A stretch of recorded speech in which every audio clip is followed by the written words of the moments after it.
Hey there, investors. This is Tyler from Augury Research. In this video, I'm going to break down a trade I made yesterday and kind of shed some light onto how I think about investing, how I think about allocation of capital, and give some things that I really feel are important to successful investing. So, if you're new to this channel, Augury is here to help educate people about investing, allocating capital. We do a pretty good job. We have some really great tools for new investors. So if you're interested in learning about investing and you want to, grow your portfolio, I highly encourage you to follow along, subscribe to our channel, become a member to our program that we have going, and learn with us, learn beside us. So now let's kind of get into VERB. This is the stock that I was shorting. And before every trade, the one thing I like to do is understand the business and the value of the business that I'm trading before then understanding the value of the actual position. So VERB is like a CRM business. Basically, it's actually for businesses like Augury, like mine, that are member styled. What they do is they help you track everything that your customers are doing, if they're logging on, yada yada yada. The thing that I don't like, and I actually called these guys up a few months ago, to see if this would be a good fit for Augury compared to maybe Salesforce or something like that. And overall I said, no way, Jose. The price point is way too high. There is some value in the product. Like I feel like the overall product could be beneficial to use. It's probably better than what I'm currently using. But is it better than the alternative, which is Salesforce? No. Salesforce is like a tenth of the price. Has incredible features. One of the most incredible things about Salesforce and why I'm going to eventually elect them for a CRM is because if they make something for Uber, and they have the biggest clients in the world, you're talking about like Uber, Google, doesn't matter. You name it, they serve them. You can actually take the programs that they build for these huge companies that have already scaled, and you can incorporate them right into your business. So that's a pretty appealing value proposition that Salesforce offers at a very small price tag compared to VERB. And VERB really can't do that, and they really don't do too much. They make you kind of like build out an app for you, but you don't need that, right? So it's kind of like a little bit of a flaw in the business model. So that's kind of the background of the company. I'm not going to go into too much detail, but I did talk to, I've been on the phone with CRM, or Salesforce rather, and VERB, talked about the products, learned about them. So I know this company relatively well. Right off the bat. And then, part of my process is, I fill out these sheets. This is my system, right? So I'm going to take you through some of the highlights as why I like this as a position and why I allocated capital to this opportunity. So first off, shares outstanding, 62.7 million shares. Now, when I read something like that, my head starts getting really excited because this is something I can allocate a lot of capital to. This isn't a low float stock like that has 2 million shares outstanding and I can only short, a little fraction of that. This is something where my portfolio is not even big enough. I could sell this thing all day long if I wanted to. And get plenty of liquidity, get in and out if I need to, yada, yada, yada. So I like that a lot. But another important thing, so shares outstanding is 62.75 million. Price is $2.38. That's actually what I was shorting it at. The price when I originally opened this thing up was like $2.50. And that is a market cap of $150 million. And that market cap is essentially the price tag that investors are paying.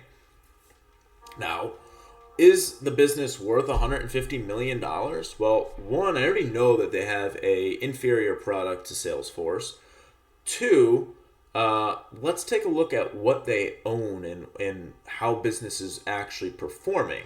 So they got $13 million cash, and they got $3.75 million debt. They got current assets of $15.3 million and current liabilities of $16.75 million. That's not looking too good because that's a net working capital, negative net working capital of $1.5 million or so. Shareholders' equity. This is essentially the amount of money that is owed to shareholders, is $23 million. Well, at a price tag of $150 million, well, that's not too much. Now, let's move over to the income statement. This business only did revenue of $10 million last year, or trailing 12 months, actually. Yes, it's growing a little bit. Sales are up 7.6% quarter over quarter, but overall sales volume is low compared to the market cap. Now, if this is trading at $10 million, market cap, this is a completely different situation. But at $150 million, $10 million is only a drop in the bucket. What's the gross margin? 51%. And that setup right there has already got me. I'm going to trade this thing. Cash burn last 12 months. Don't get me wrong, it was a COVID year. Negative $21 million. Well, if they only got $13 million cash, this thing's underfunded. And one of the things that I like to make note of is dilution over the last 10 years, plus 2,188%. And that, I think that was actually from 2013 to 2021, if I remember correctly. Don't quote me. But this is just my homework that I did. Accumulated deficit, $89.8 million. Additional paid-in capital, $113 million. EPS last 12 months, negative 74 cents. And the book value currently is 37 cents, let's call it. So this is actually not worth $150 million, in my opinion. Everyone can do their own valuations. I don't really need to do too much valuation here. I wouldn't pay $75 million for this stock, if I'm, as a buyer, I'm not paying. And to hold, long-term investing, on the long side, I wouldn't even be paying $75 million. I wouldn't even be paying $50 million for this. And I would probably I would go lower because I got a lot better opportunities out there outside of this. So this is certainly something that I would not be buying. Even if it was pretty cheap, I would pass. But overall, that's the fundamental setup. I'm valuing this thing at, way cheaper than what I'm selling it at. And this is essentially why I took up on this opportunity to, deploy some of my capital. So, on to my favorite part of, the stock market, which is the bet, right? The value of every opportunity, right? The first thing that you should do to determine, the value of your cards that you're holding is value the business. I, can say that this business is not worth $75 million. But the second part of that equation is to actually value the bet that you're placing. So I'm going to kind of outline what I was thinking early yesterday morning, and hopefully that'll give you guys an idea as to how I go about my short selling. So first off, I'm selling shares at $2.38. That was kind of my plan. I thought I could get in significant, I could deploy significant capital at that price. Reality was, you can kind of see here on my chart, I did get 3 orders off. I would have gone more, I would have shorted more here. I would have deployed, as much capital as I really could have at these prices. Unfortunately, I was not able to get all of, what I wanted. But essentially what my bet called for is I'm shorting at $2.38, and my targets are $2.16, and you can actually see, I had some conviction on this play. So I like to say, conviction is not overbetting. Overbetting is the greatest sin in investing. Conviction is holding your bet past your price targets. So you can see here, I actually, said, hey, you know what? I'm not covering at 216 because I think this is going, much lower. And I got a little bit greedy, and I said I'm going to cover at 209, which is good. And this is how you actually, produce excess returns compared to, what your bets are. It's always good to be conservative in your bets and, have conviction, in my opinion. So I try to let this thing ride. I had the plan. I was no matter what covering at $2.09, and I early in the morning I'm saying, hey, there's the $2.16 price target has a 30% chance of hitting.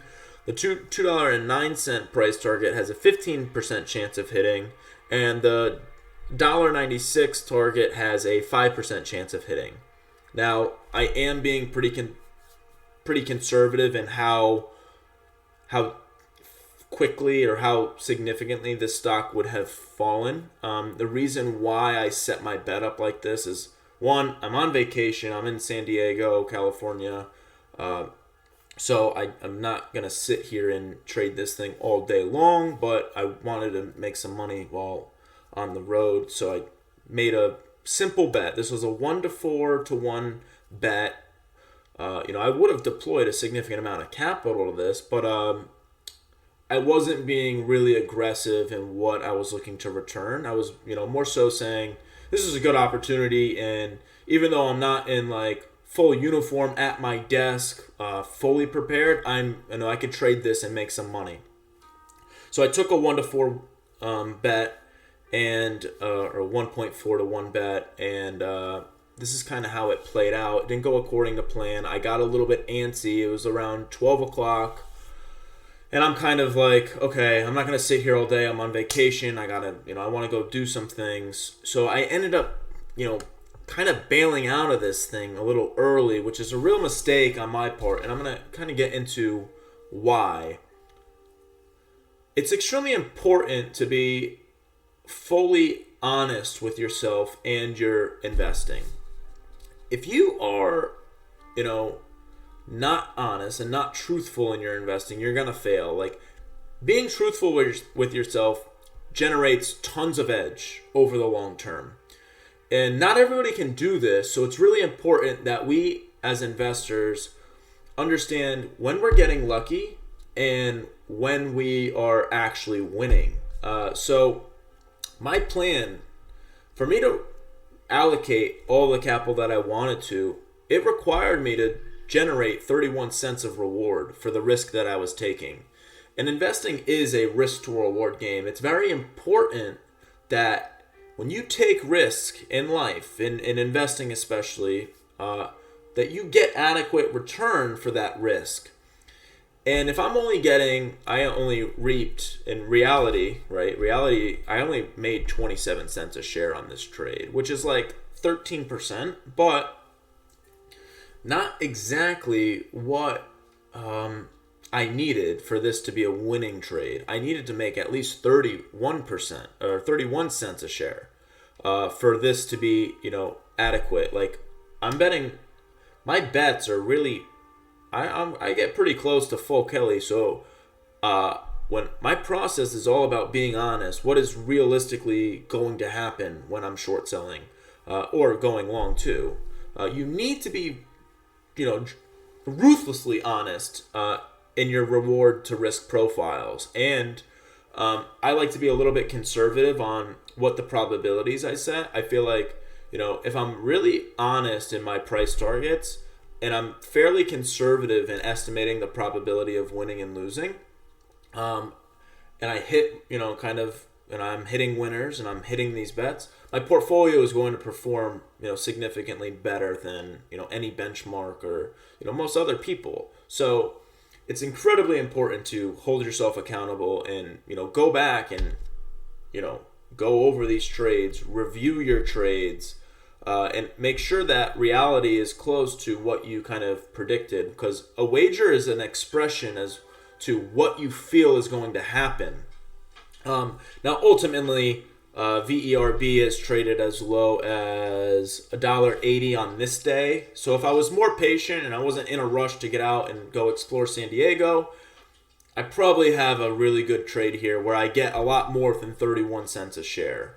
But fact of the matter is, my behavior, my reality was I did get antsy and I did, fold this hand a little bit too early when that's not a scalable strategy. And a scalable strategy is all I was, anticipating. This is why I chose this stock, because there was other opportunities that offered pretty good bets, but I chose this one particularly because it offered a chance for me to practice something that is scalable in the future for my portfolio to, this is a way that I can allocate capital when my portfolio's, 3, 4, 5, 10 times the size, to be honest.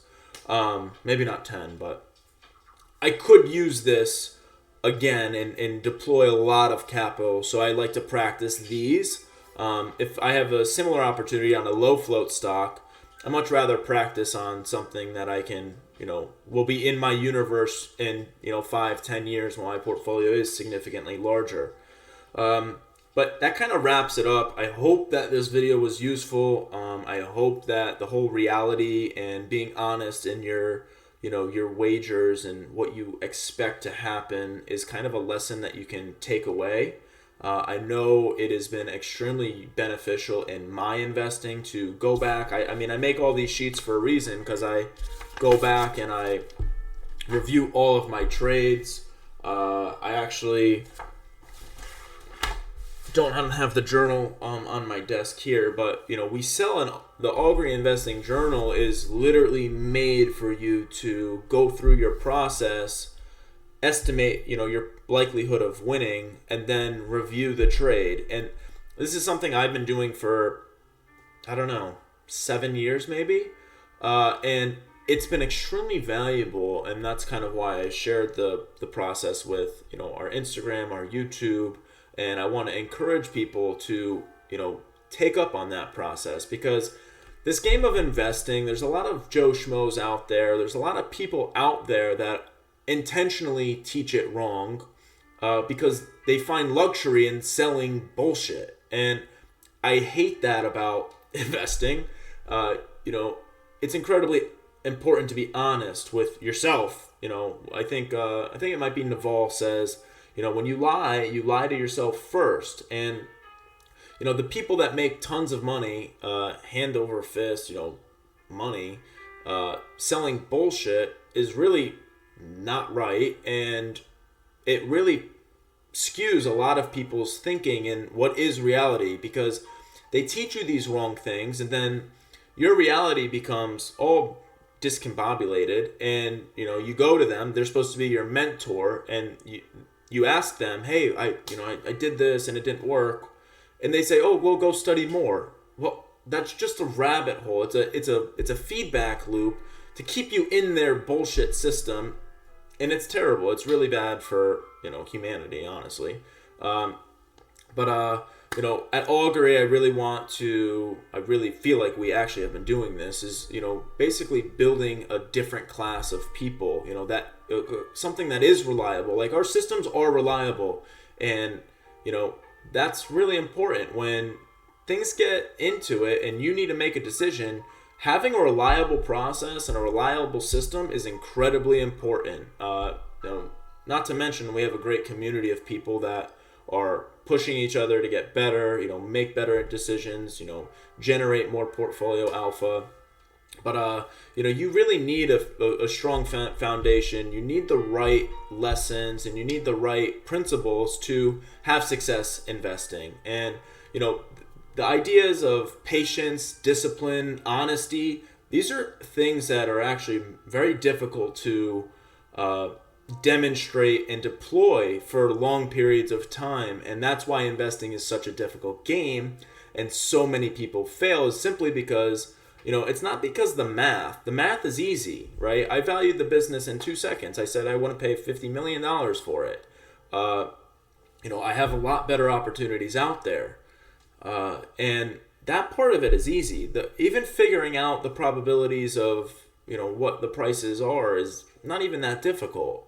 I do this process it doesn't take me more than 15, 20, 30 minutes, depending on how well I know the company. I turn over a lot of rocks. Like, I knew this company off the bat, but these are things that anyone can do. The patience, the discipline, the honesty, those are the things that are actually much more difficult that I see a lot of people struggle with. So that's kind of it for this video. I hope this trade recap was useful. I hope me sharing the way I go about my process is semi-useful, and you can kind of take notes and start applying my ideas and my models into your investing. And if you enjoyed this video, I encourage you, please like, subscribe, join our community, and start building a better portfolio.